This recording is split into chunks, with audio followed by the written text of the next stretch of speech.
Good evening. It is exactly 6:02 in Jamaica. I know it's 7:02 in some parts of the states, at least where Michael Sean Harris is. And it's morning some parts of the world. So hello everyone. Welcome to another Lounge Line. This evening is really a draw long bench and palav. Can you palav with your friends, your people? I'm very, very happy to introduce to you our guest for this evening, Mr. Ewan D.A. Simpson. Welcome you on.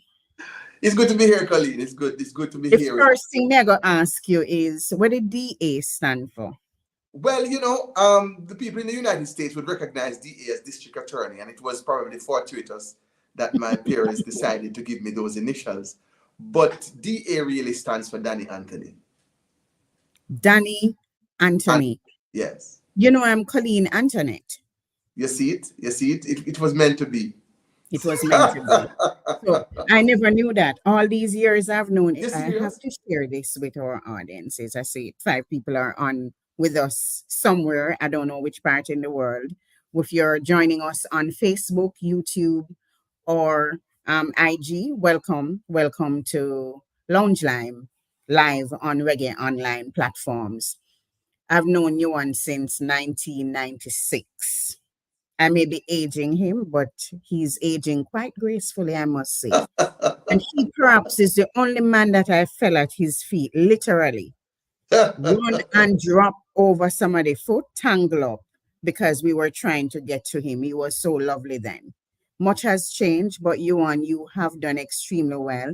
Hi, Lantoinette Steins. I'm happy to see you on. I Um, landed it. so, I want you to what we have themed today is music law life, and often introduce you to the public as a musician who practices law from time to time. But I do know that you're busy. You're a busy man. Tell me the first thing, even before I go back to when you started, is how do you find balance? That's sometimes a difficult question to answer because it's a difficult question for me to sometimes find the answer to myself. It is a constant reimagining of how I add and minus from my days.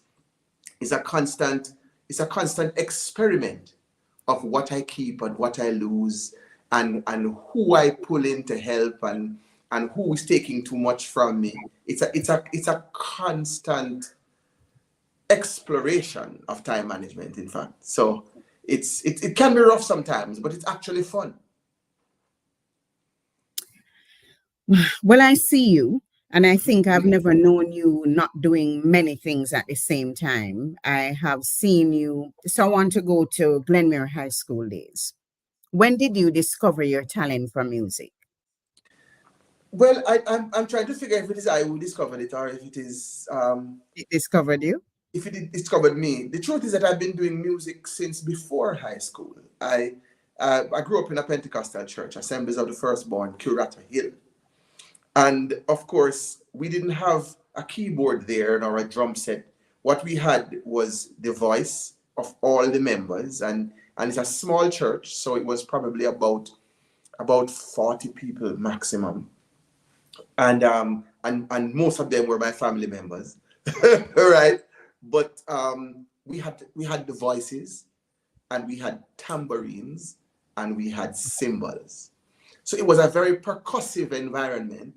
And so the Hmm. voices had to be that which gave you the harmony. And the voices did that while we were doing tambourine. So tambourine, voice was my first instrument. My second instrument would have been tambourine and cymbal. And the clapping and the playing of the timbrel and all of that was part of the energy. And we were part of a church body, a national church body that was very big on music. So even though we didn't have instruments, there were people who played instruments from other churches who would come by from time to time. And then my sister, myself, my cousins would do a lot of singing. So we learned harmony and naturally. Plus, of course, it's Clarendon. So you're going to have a No, revival it church or a Pentecostal church or two. And that is going to be part of the just the natural environment that you get your music from. And of course, a few sound systems down the road by the shop or out the road. And then the Glenmuir thing happened. So all of 0 to 9 years old Mm-hmm. was that natural church environment. And then at 9 plus, heading to 10, it was Glenmuir. And it became the boys' choir, the Glenmuir senior choir that I joined by the end of year one. And was singing treble and then sang alto and then sang tenor and then became choir president and all of that. But that gave me now more exposure to European music and of Mm-hmm. course Negro spirituals and all of those things. And that just added to the revival, the Pentecostal, the and all of those things that existed before. Of course, the Sunday evening Jim Reeves and the Saturday evening Gregory Isaacs and so on would be part of that whole mix.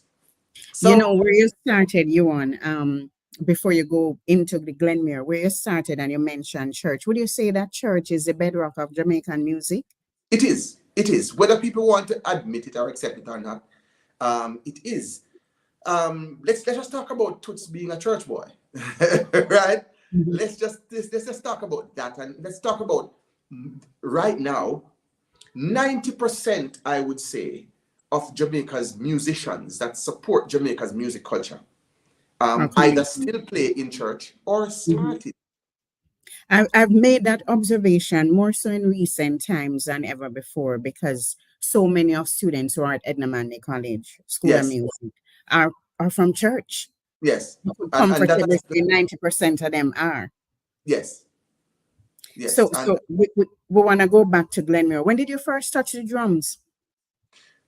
the ah, the first time I touched, I'm talking about trap set versus Congo drums.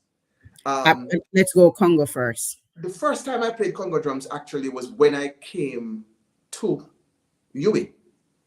Oh, Um, really? Interestingly, was I when I came to UWI, Hmm. I first played the congos at University Singers, and then Marjorie Wiley uh, taught me the rudiments, how you get the tones and all of that kind of a thing. Dervan Williams was a great mentor as well during those times. So those are really my two teachers. Marjorie more so. Dervan was kind of a senior drummer who I emulated, but Marjorie actually taught me those principles. It was the first time I played congos, but I played trap set long before that. Ah, And it was at a church convention in Chapelton, close to your high school. You will know that say the Assemblies of the name. Firstborn Say the Church name. on the corner. Yeah, yes, close at the Clarendon College. So the that Assemblies of the Firstborn Church on that little right hand corner, going into Chapelton. And I was just there. I was always amazed by the instrument, and I was just watching and watching and watching and listening. And then one lunchtime, somebody went and took up the bass, and I just walked up to the drums and sat down and started to play. Um, and so, I mean, I'm still waiting on the lessons that I know I need, but you might not. But you're But still playing. I have not that's noticed, by the way. yeah. So what's your favorite? Which instrument you do not play? There are a whole heap of instruments I don't play. I don't play any wind instruments at all. I only fool around the piano for the purpose of arranging or teaching, but if I Mhm. have to hold a chord, I will. I have the good fortune of having played bass for the NDTC on one or two occasions. Right, I actually did a tour with the NDTC, and I had to play bass, um, and I had to just learn bass in order to be able to do that. And so I have fooled around that from time to time. And I started to learn the guitar and couldn't bother the chords. Holding the chords just was too much for my hands. It was easier for me to play drums. I get So, you. but When I met you had a djembe. yes, You remember I yes, guess a part of the whole scene on campus was that he yes, was walking around with it during orientation. And yes, I thought at the time that you were playing all your life, actually. So I have yes. to say to the audience here that he is actually a very good drummer. He's Well, not thank you. just fooling around, even without the training. Well, you did get training from one of the best. You mentioned Marjorie Wiley. Yes, yes, yes. So, Ewan, one of the things you've mentioned Glenmere High School, we moved to University Singers, then you mentioned NDTC. What does that feel like for you to have gone through these rich institutions? You know, I feel like I'm blessed in a way that a lot of people don't get a chance to be blessed, because I have been able to literally be carried through these institutions without even making any decisions, except the first one, which was to go to UWI so that I could sing with the University Singers. And that's a long story That that was an started ambition. with So I'm going to Les. drop some names and I want Yes. you to give me a thought, like 2 sentences about how you feel about them. Noel Dexter, Ah, an amazing human being, the best vocal teacher I have ever seen. Rex Nettleford, Ah, the humblest genius I've ever met, and he was a visionary, flawed but beautiful. what parts of their character would you feel like you want to draw into your life?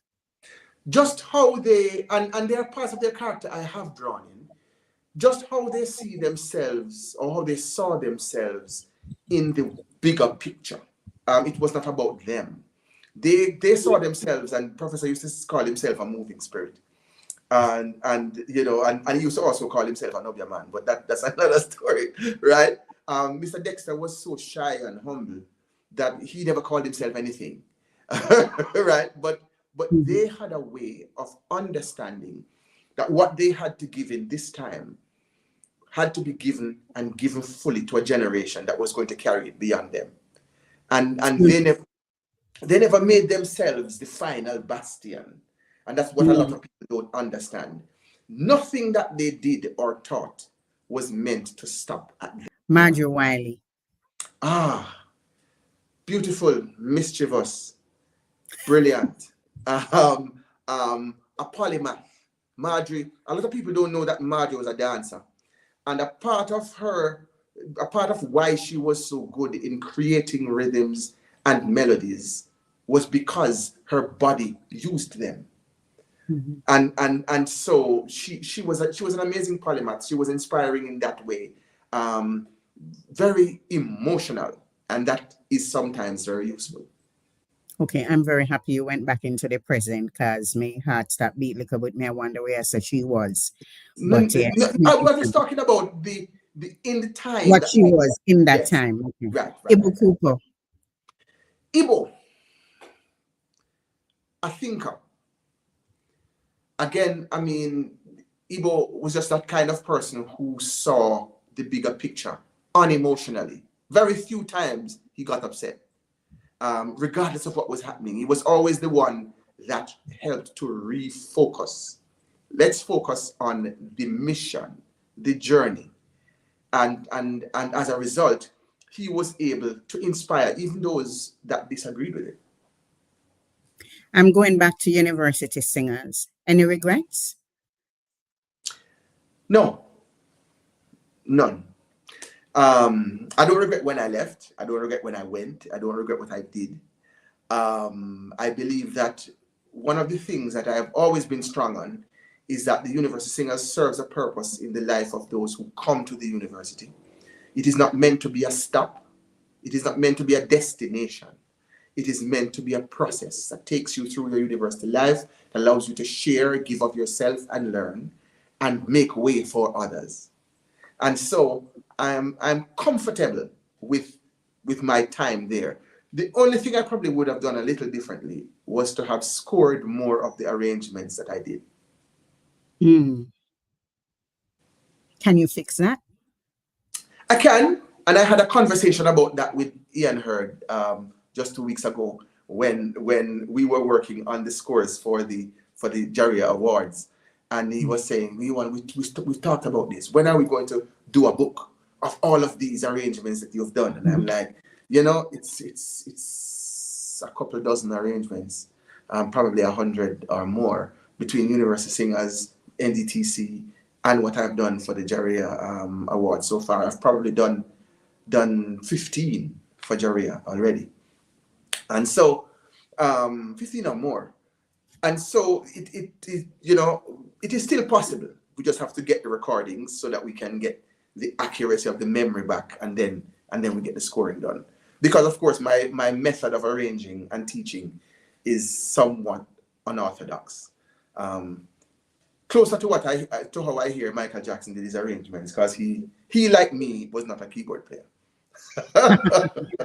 So I want to ask though, one, how did you end up in law? I know when I met you, you weren't studying law at the university. Mhm. What happened? What caused that shift? So there was an ISCF camp counselor. Um, ICF? We know the acronyms ISCF, here, sir. ISCF, Interschools Christian Fellowship. Okay. You did a part When of I that? was, pardon, You were a part of a ICF? I was actually president of ISCF at Glenmere. I'm not as heathen as you would like me Thank to God for portray. Jesus. Amen. Huh? So, and we were a camp at Moorlands, and the interaction was rich. And in that time, Leighton Pusey, who is now a Supreme Court judge, said to me in one of the sessions, "You will become a lawyer." I laughed. I laughed probably for 5 minutes, because it was nowhere in my thought or desire or plan. In fact, at that time, I was convinced that I was going to become a pilot. The plan was to join the JDF when I was done. I mean, geography Again, was we my thank God for Jesus. so, no, but we were. I mean, I was into music a lot, but I was also into geography a lot, Hmm. and so I love the study of spaces and the spatial concepts, and the thing about what I'm doing now is that all of that study of space has You're now using it now. become useful We'll talk along with about what law, you're doing now in a bit. right? But then I was sure I was going to become a pilot. I was going to go to the JDF, join the air wing, and become a pilot. That was the plan. John Chambers and I had the same plan. John Chambers went to the JDF. I heard the university singers singing for Nelson Mandela in Kingston. And I said, no, I have to sing with them. And somebody said, well, it means you have to go to the university. You have to become a student, because you can't sing with the university singers unless you're a staff member or a student at UWI. And I'm like, well, that's an easy fix. Where's the application form? Right? At which point, it was a no-brainer. I said, okay, I can always go to the JDF after a geography degree. Let me go do a geography degree so I can sing for a couple of years, and then I do that. By the time I was done with the geography degree and working at the Philip Sherlock Center, and all of those things combined, I was convinced that theater, production, the creative industries, it wasn't called that boastiness at the time, Hmm. required more legal support. There was only one lawyer I knew at the time that was interested in any such thing, and it was Lloyd Stanbury. And Hmm. everybody else was There was a doing. lady too. I just can't remember her name right now, but their office Well, is on Canton. there was in fact later I recognized the work of Diane and her partner at Foga Daily. Diane Fogadale. and right. So, but that was a little later in my consciousness. Hmm. But I realized, no, this needs to happen. And then, of course, my usual argumentative thing for justice and right and all of that got the better of me. And I just realized that I wanted to do law. It became overwhelming. I would consider it a call that I had to respond to, despite all the creative directions in which I was being drawn. Because interestingly, you might remember Rohan Garrix, who we call George Bush on campus.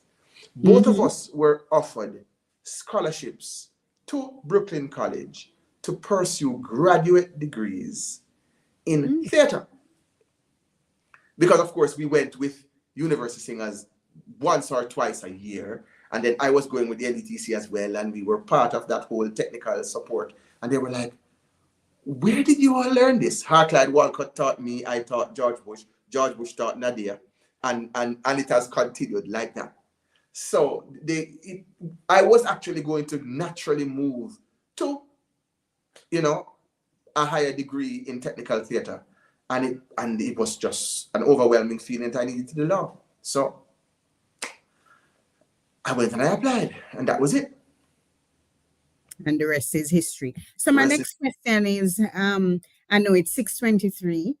For those joining us on the respective platforms, whether you're on YouTube, IG, or Facebook, we encourage you to send in your questions and or comments for Ewan. Somebody, Conrad, is saying, big up Big up, Ewan. Conrad. Hi, Tracy Mercy.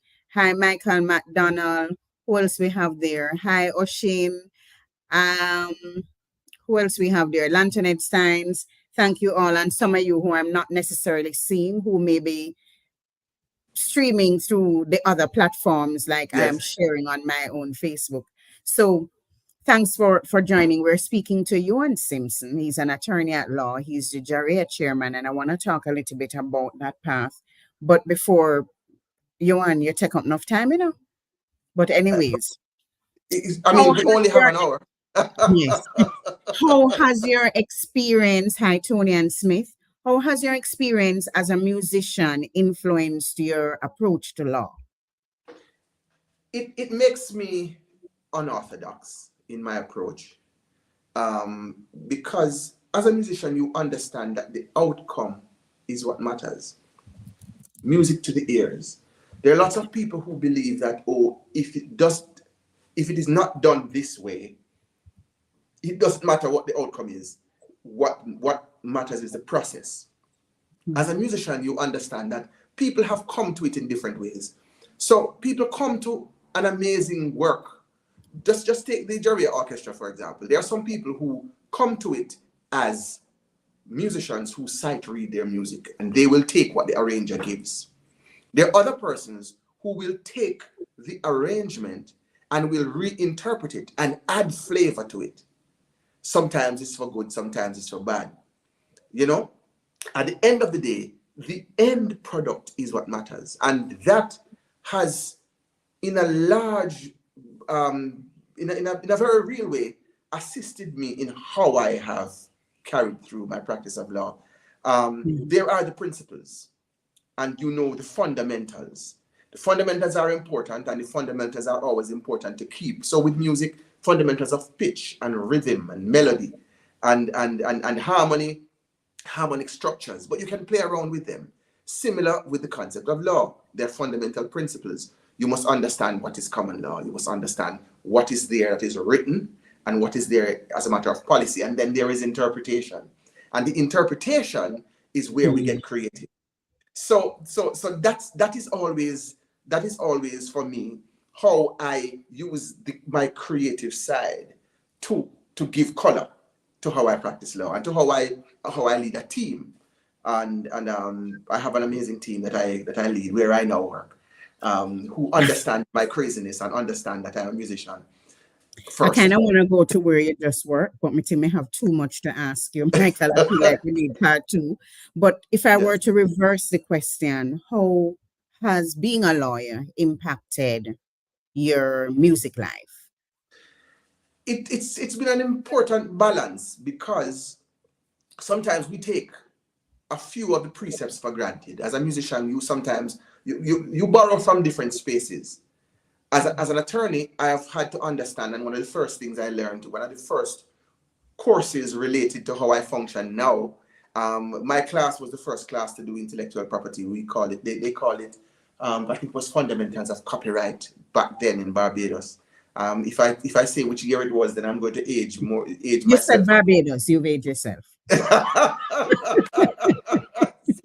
But yes, so we did that fundamentals of copyright, and that assists me in appreciating how much you borrow, in what context, how do we help others to regard the work of others, you know, how do we share, how do we magnify people's work and give them credit and value for it. So I think it's been symbiotic for me. Okay. So what are some of the common legal, perhaps, I was going to say pitfalls, but let me use challenges that you think musicians face, and share with us how you think they can overcome those, or at least to Well, make sure. part of the problem, you see, is that we come from a very oral environment, and I want to couch that as carefully as I can. But we come from an environment where people are a little reluctant to write things down. Their agreements, their understandings, their, it's one of those things where, and there's an artist I used to manage who invited another artist, a colleague, to come and do a recording in his studio. And when that artist came, the artist came with a split sheet and said, okay, when we're finished writing this, we're going to write down how much for me and how much for you and how much for somebody else. And he came to me complaining, come with the word for paper. What that for? Now, this was and still is one of Jamaica's leading vocalists. Mm-hmm. And he was upset that another colleague of his, who's an amazing Jamaican vocalist herself, came with a split sheet. And I said to him, but that's the right way. Of course, I didn't manage him for much longer. But but that is one of the fundamental challenges that we have. Because we believe that contracts are something that take away our creativity, our legitimacy as creatives. We feel that when we talk about money, and it's a thing we have been taught in the creative space, that if we talk about money, if we talk about value, if we talk about exchanging benefits, then it means that we are not true artists. Because true artists don't worry about those things. They just die of hunger. You know what I'm saying? And so it is one of the challenges that we have. We need to get artists to understand that what you're doing is your skill, it is your gift. But even the Bible says what your gift is to do for you. And that gift is to move you into spaces that nothing else would move you into. And so how Mm-hmm. do you get that value if somebody doesn't recognize it, if it is not written down? How do we respect each other if we don't share the benefit? So I am a great writer, somebody else is a great writer, but somebody else may be a better arranger. And I keep saying that's another challenge that we have. There are Jamaicans who are great writers, but they are not good performers. Write the music and enter into a contract with a performer who is good. That way, the music gets to be great. It gets to go where it needs to go. You get a good And you make producer some money. and you make some money. Good. Then there are other people who are great performers who cannot write to save their lives, but they insist on writing. Get somebody who's a good writer, enter into an arrangement with them. The issue of contract is fundamental. We're afraid of it. The same thing with management. We want to get our friends to manage us because they're not going to charge me nothing. And they don't know how to move our Or careers tell you forward. when you're not doing it right. Or they don't want to tell you when you're talking rubbish, or when you're being unreasonable with a promoter, or when you're being unprofessional because I saw him stay. Just allow him, man, I saw him go on. Or, him in a mood, so allow him. No, people have paid millions to produce an event, and you must show up and be professional. So these are some of the challenges that we have. There are people with resources who don't trust the creative process to give value at the output stage. So we have a kind of a range of them that really Mm-hmm. require, again, I'm going to get into trouble now because I'm going to talk about policy and the absence of policy, which is what is required to make Jamaica the super state that it ought to be. We can't have talent oozing out of every guango tree in Jamaica. And we are not, and we are not making, yes, sorry, the Clarendonian went to guango tree, The but guango but tree. but we One son can't of have, cotton tree. yeah, we can't have that and not be economically sound and comfortable. We can't if there is nothing wrong with wanting to be a lawyer or a doctor or an engineer or a pharmacist or an accountant or any of or an actuary. There is room for all of those in the entertainment industry. And if we had oil mining in Jamaica, all of those would find work related to the oil industry. Mhm. And what we have is an entertainment industry, which is our diamond, our oil. And we must find space for all those professionals. We barely have sports medicine professionals in Jamaica, but we have artists and athletes all over the place. We don't have enough. We barely have enough persons who deal in the voice, in the vocal cords, in ENT specialists that deal with singers. We Mhm. don't have enough of them. But I'm we going have, to say that we're going to have a policy, music and policy discussion, and you're on. well, Michael, I know you're back there nodding, but yeah, yeah, our first guest. But you know, Ewan, I don't want to lose the opportunity for you to speak to us about the Jamaica Reggae Industry Association, what we call JARIA. On your screen, it says you are the chair. And so I really wanted you to, one, firstly, what is JARIA? the Jamaica Reggae Industry Association is an umbrella organization for representation, standard setting, and and I should say magnification of Jamaica's entertainment industry.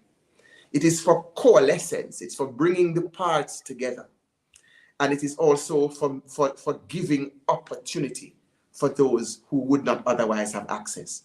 And so Mhm. what we do is that, I mean, apart from staging or Reggae Month activities, we have year-long events, year-round events that allow for our associate entities, the JCAPs, the Javas, the Jams, and so on, to participate with us, for their members to get benefits, and for us to talk about the industry and to make representation to the government, representation to private sector, representation to international bodies.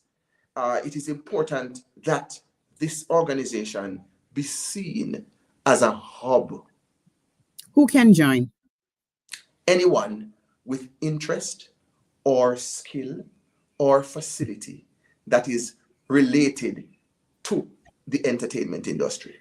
And that is as wide as or wider than I said earlier when I was talking about lawyers and doctors and all of these Mhm. people who can be part of the industry. Anyone. So if you're a media practitioner, if you just have ideas about designing a space, if you just have ideas about the industry, come, you're interested, you can join. And also, if you have an organization that functions within the creative space, if you have a business that functions within the creative space, you can join. In fact, we welcome you to join.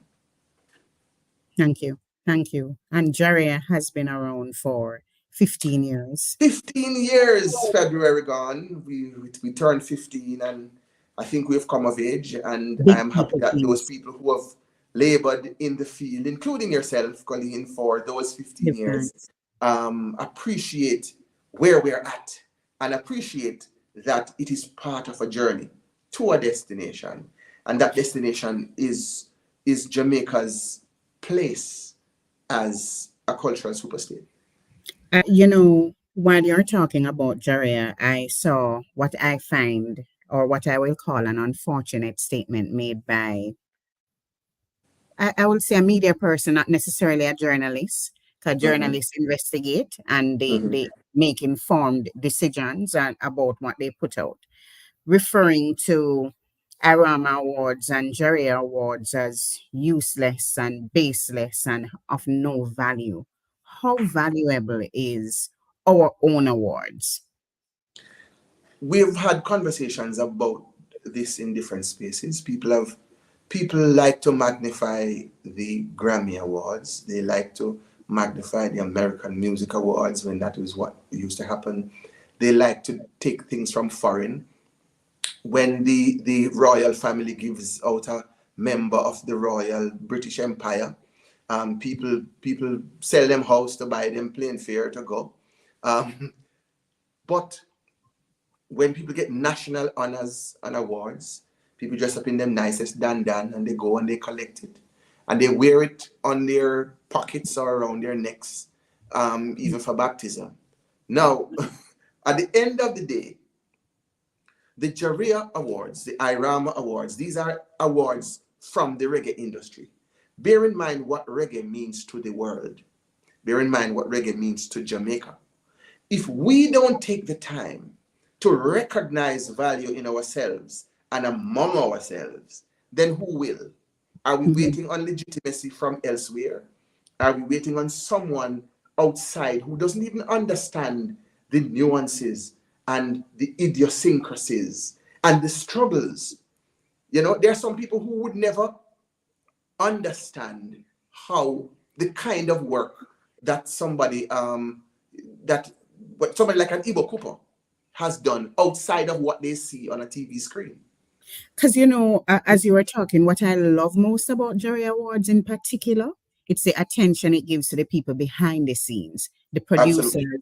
the engineers, the event planners, the all of the, and I have And personally the learned a mentors and lot. mentors who a lot of people don't see under the lights. Yeah, yeah, yeah. And for me, what matters is really how people respond to the awards. And when I hear some of these awardees, their responses, they Yes. feel so honored. I listened to the Uptown Mondays Witty. witty, and I Yes. thought, wow, this is why you give an award. Yes. And for the producers like a Danny Brownie who is gonna say, what makes this special to me is that it's coming from my people, from Correct.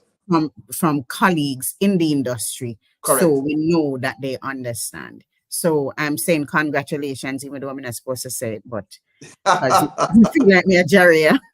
But But you are. But you congratulations, are. Ewan, for holding the fort, and just keeping the traditions going. No, I we want to have to. pause to say hi to coming right to that, Ewan. Don't miss your thought. Mm.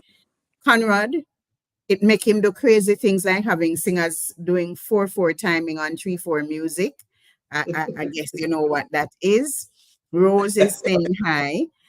Damien says, I once knew a learned man of Oxford elite who was most proud of the awards he was given by his countrymen and his region. Give thanks. It is good to be honored in one's own country. Mr. Alme Auntie Sil come online. Are you on? Are you them? Michael, what's going on? We need part two.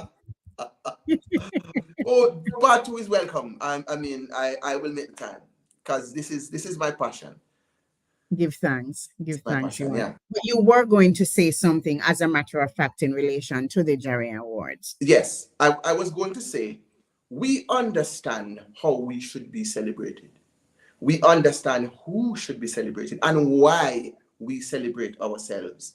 And we have to bear in mind that when we look at other people's awards and we say, wow, and we see how their story is told, it offends me that we are so impressed by how other people tell their story, yet we have such reluctance to tell our own.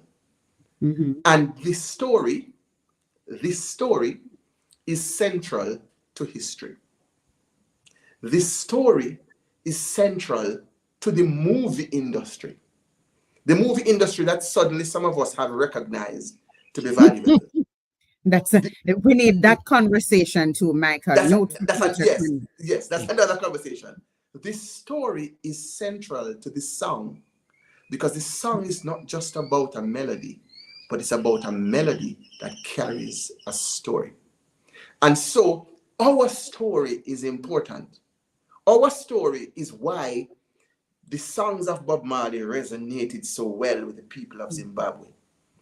Our story is the reason why Toots is considered not a Jamaican superstar, but An a international rock and superstar. country global superstar. A You simple. know, you want to have to ask you this. It's probably a trivia, but one of the things I love about how we take people's sounds or music and just Yes, make it forget the original. What's your absolutely. favorite cover? That's that's a difficult one. Um, that's a very difficult one. Um, that rough, that rough. When One when of when it co- when it one come of to my you, favorites, yes. Um, Baltimore. yeah, I like it too. I like it too. I like it too. Baltimore. Do you have a favorite reggae artist? I know one that you love that people may find surprising, but do you have a Um, favorite reggae artist? that's also hard. It's also hard, but my favorite reggae artist of the now, because that may be the easiest way to put it. My Okay. favorite reggae artist of the now is Richie Spice. Me know And I know a lot of people are gonna find it strange. How you choose Richie Spice? it My can be favorite reggae artist strange. now, and it is because his style, his performance style, his vocal style just speaks to the country Pentecostal boy in me. That just says it unpretentious. I'm not trying to be what I am not. I have a story and I'm going to tell my story In with my the feeling way. that I have in my way. And it's just beautiful. There's a song that a lot of people don't know from Richie Spice called "Together We Stand" that was released during the pandemic, and I'm going to invite everyone to check out "Together We Stand" and see. And if it doesn't speak to you, something's wrong with your inner ear. Give thanks. I'm seeing Conrad saying that one of the best cover artists is Ghost. The man put soul behind the music, so much so that sometimes I'll drop the mic, while I'm Well, I don't want to talk about that on this platform because with Ghost dropping the mic. Ghost always drops the mic, but it is Yeah, I what him he's invent doing. drop the It mic. is what he's doing while he drops the mic that is more that is more curious That may be because technical. put What it does he do? put it this way: his hands have no inhibition on his body while he is performing, and he has a way of Ghost has a way of being in the spirit, and he's overtaken by the spirit usually, and it is a sight to behold. But Ghost is an amazing singer, a brilliant voice, and he really has done justice to a lot of covers, um, you know. But my favorite cover, if I should take a favorite, is Baltimore. Okay, give thanks. I'm gonna call one more name because I want to talk a little bit about marketing. Scarlett Behari. Ah, man, beautifully crazy. I mean, Scarlett was this literary genius that was literary in so many different ways. She lived her life as a story, Mhm. and her story was always colorful. And Um, flowed like and, poem through and through life. flowed like poetry. She flowed like poetry. I remember Scarlett. The first time I saw Scarlett, I saw her hair and then her shorts, And flashing past, moving and along. she was flashing past, and I she was brought she was an Go ahead. unmistakable sight. Unmistakable. I remember for Scarlett send off, Scarlett didn't want a traditional send off, and you did an arrangement of Dreamland. Mhm. The voices in that, do you remember? And can you speak about those voices? I It can was remind you. it was Ella Renee Neal, Ratchley, yes, Renee Ratchery, and yes, Keisha Atchison. and Keisha Pattison. Three You of the asked me for them. Yes, yes, three of Jamaica's finest female voices. I mean, finest. I couldn't have asked for three finer voices. The velvet tones of a Renee Rattray. I mean, Renee has the coolest, smoothest voice I've ever heard, and I stumbled into her during my time at the Universal Singers, and then Mhm. Ellen came in afterwards. It was this kind of powerhouse, kind of crazy, kinky, kind of agile voice. And then Keisha with with her jazz fundamentals, with her, you know, it was just this instrument that I met Keisha, by the way, when Keisha was probably 12, and singing in the JMTC, Jamaica Musical Theatre Company. And she was just this amazing artist, not just a singer. She's a dramatist. She embodied what she sang in a Mm-hmm. different way. Renee is always this beautiful, pleasant, velvet thing. Too Ellen soft. sometimes goes off into a world of her own. But Keisha was always in character. Mm-hmm. She was always in character. And that combination for me to work with was just divine. So it I'm was an honor calling. for me to have done that for Scarlett. Thank you for Scarlett. We give thanks Yeah. for those people like her. Calling another name, Tessan Chin. Tessan. I don't even know if Tessan remembers that I used to teach her. Um, I, I, I taught voice at Catholic Levy Players. Again, Mr. Dexter dragged me into that. And I taught Tessan and her sister, Tammy. Tammy was more of a dancer at the time. Tessan was this young, amazing voice. But of course, I also taught uh, all those boys into ISIS, including Dwayne Stevenson and all of them in that period of Oh, time. I love Dwayne's voice. Yeah, but it was a very important lesson for me in teaching these kids who were at that point less than 10 years younger than me, and they were just amazingly talented. And of course, I got a chance to also meet some of the people who were in Ashley at the time, and so Michael and the other Michael and you know, Because my other name and final name is actually Michael Sean Harris. yes, Michael, yes. So Michael is a story as well, and the other Michael is a story as well, You mean right? Holgate? Yes, Michael Woolgate, because it was interesting to see them grow and to see them take on the mantle very early, right? In a context where you didn't have a lot of young people. There was a generation of us that came through high school and came into that kind of a thing. And they decided, this is what I want to do. This is what I'm going Mhm. to do for a living. And it was before professionalization of pop and, and of pop culture as a profession, as a Usually. thing to do was hip.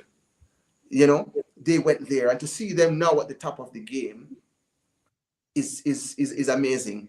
Being as legitimate, being as convinced and convincing as they are, it's amazing. And I want to say to Michael Sean that his innovation has always been remarkable. He has always done something that other people have not done or have not been brave enough to do. I remember the whole armchair, the whole Rebellion. armchair series. That was just amazing and interesting. And then the festival that came to the Do Edna the Manley work. College, right? It was just these interesting ways of showing off what we have, and we weren't doing jazz and classical music. We were doing our stuff, Yeah. and that's what was I important. really hope that Michael Sean Harris will sit with me in Lounge Lime one of these days. I'll send him a note. You But we should, have been blessed with some wonderful Michaels, Michael Sean Harris, Michael Holgate, Michael Mikey Ibo Bennett, Cooper, Michael Ibu Cooper. Yeah, man, it's a Michael blessed Fletcher, angel Michael name, Fletcher. Mikey Fletcher. Yeah, there's been some Michaels. We have some wonderful Michaels. Yeah, Ewan, you're always such a pleasure to talk to. thank you. Um, I see why a lot of things. I just had to swallow that so that I'm not inappropriate because my mother watched me on Facebook too. I am happy Big that up, you swallowed mommy. it. But I know that Jaria has a philosophy about young artists and making sure that aspiring musicians, aspiring artists are given a platform. Indeed. You've done work with Edna Manley, perhaps not formally, but enough for you to have worked around a lot of young people. What is that one advice that you want to give to any aspiring young musician, any aspiring musician who are just starting out? Take your instrument seriously, whatever that is, whether it be your voice or your body or a combination of both, or a guitar or a keyboard or a trumpet or a drum. Take your instrument seriously, but never take yourself too seriously. That Who is tell that, you that? Are you unquote that, or it you is a get it you. from somebody? Well, somebody who have to come forward. But no, but seriously, take your instrument seriously, but never take yourself too Too seriously. seriously. That's a beautiful one, actually. How do you keep yourself updated on changes and developments in entertainment law? And just how you incorporate all of this knowledge into practice and with all the people you work with. One of the things that has been good for me is that I have been teaching uh, at the UA. So I have been teaching at the Institute of Caribbean Studies, and that has kept that the students challenge me all the time to find new ways, interesting ways of giving them the information, of sharing it with them. And then because I am in fact an industry practitioner, things come at me. So it's always coming, and you have to absorb it because you have to then reinterpret it.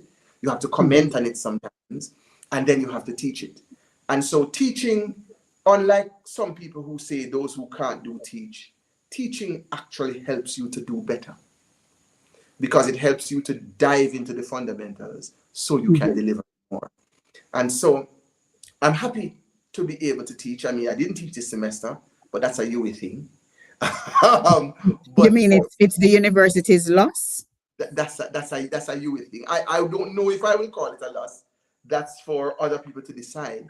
But but I'm saying it has been a pleasure for me to teach. Before that, I taught at VTDI. I've also done, of course, some teaching at the Edamame College and in intellectual property, some guest teaching and so on, and as well at UA home campus. But for me, that is the way. The way to stay on the cutting edge, the way to stay sharp, the way to keep your mind always turning is to teach. Mhm. Thank you. I want to go, when I brought up Scarlett, it's because I know Scarlett ventured into PR a little bit, not necessarily music PR, but I really wanted to Mhm. talk to you about the importance of marketing our music. Yes. As an attorney, as a musician, what is that for you? I find that we use a cookie cutter approach to marketing Jamaica's music products. And I have a challenge with how we, somebody was mentioning to me the other day, on Friday, I think one of my best friends was here with me. We were having a drink and talking. It's about, as we normally do, we shoot the breeze and talk about life in general. And we were just talking about how we don't find creative ways to sell our products. We were talking about the advertisement for the Cricket World Cup and how interesting that ad was and how it took you on a journey. And Hmm. I find that a lot of the people in marketing in Jamaica, unfortunately, are selling retail products without a passion, without trying to connect the person with the product. They're not diving into a creative way. Okay, how do people do it? Oh, they do a thing called um, um, I'm a so and so. Of course, I do so and so. Okay, that's the trend. Everybody is doing it. Or, or everybody is doing get ready with me at so and so. So everybody does get ready with me at so and so. Nobody stops to say, how would people see this product? What is the way that I can draw them in? What is a new way? We don't watch the Super Bowl um and say to ourselves, each of those ads have a different personality. Why? Because they're paying millions for it and because they have to be memorable, because they Hmm. have to result in purchasing at the end of the day. They have to pay for themselves. And what we want to be able to do is to get the marketing community in Jamaica to buy in to the real product that we're selling. The real product that we're selling is the sexiness of Jamaica. And when we understand that, we will not compete with each other. When we understand that, we actually coordinate our efforts, right? We will actually join together to sell this product. And even if you are selling chicken and you are selling financial services and you are selling restaurant and hotel services, we are all selling part of this product called the desirable Jamaican experience. And so if we just find a way to make it symbiotic as opposed to competitive, oh, this product can't go because we learned that from some other place that can afford to be that way. We can't afford to be that way. Let's find a way now and do it together so that we can become the cultural superstate that we were meant to be.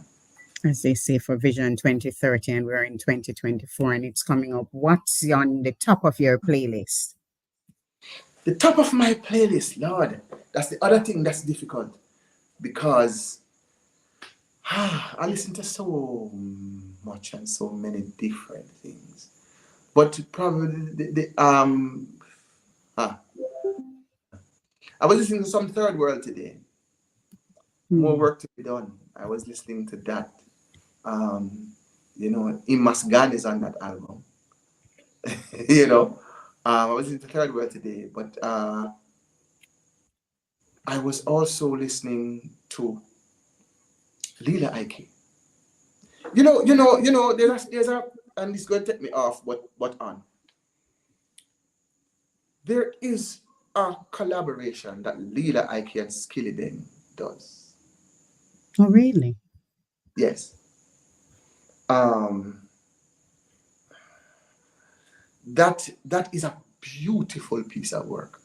All right, yes, then we're gonna look it up. Yes, you should check it out. You and Michael, you probably find it already. That yes, you see it's a beautiful piece of work because it combines the newest direction of sound in dancehall on an old rhythm, right?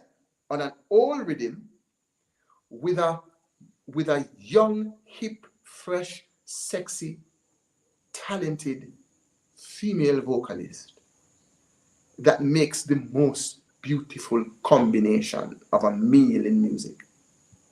We're in 58 minutes, 23 seconds, Ewan. I give you 45 seconds to say what's your vision for Jamaica's music. My vision for Jamaica's music industry is my vision for Jamaica.